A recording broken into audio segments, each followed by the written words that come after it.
यहाँ पर सफ़ा नंबर 17 पर हमारी जो है उर्दू बाल भारती की किताब में ये तमाम चीज़ें दी गई है। पहली तस्वीर देखिए बच्चों, ये कौन सी तस्वीर है? ये नाखून है।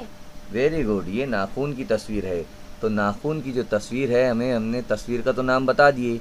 अब नाखून की जो तस्वीर है उसकी पहली आवाज़ कौन सी है? न।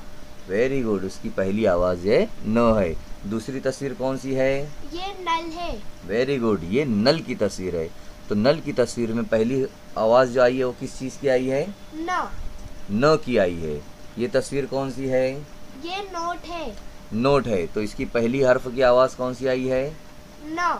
वेरी गुड, यानी नाखून, नल, नोट, इन तस्वीर की जो पहली आवाज़ है वो न की आवाज़ है, यानी नून की जो आवाज़ है वो न है।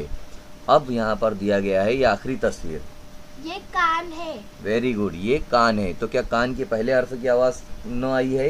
नहीं, फिर? आखिरी हर्फ की। वेरी गुड, आखिरी हर्फ की आवाज़ जो है तो न आई है, कान। यहाँ पर दिया हुआ भी है कि तस्वीर के नाम का आखिरी हर्फ बताओ, ये वाला। तो इसकी जो आवाज़ है वो न है। तो इस तरीके से यहाँ पर नाखून की न, नल की आवाज़ न, नोट की आवाज़ न, ये पहले हर्फ की, और आखिरी हर्फ की जो है तो आवाज़ आई है कान की न।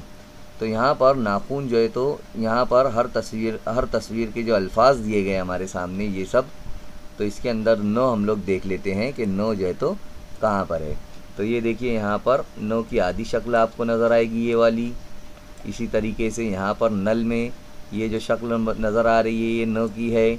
इसी तरीके से नोट में ये जो शक्ल नज़र आ रही है ये भी न है। और कान में पूरा जो है तो न, यानी कि नून जो है तो दिया गया है। तो इस तरीके से यहाँ पर हमें समझ में आता है। अल्लाह हाफ़िज़।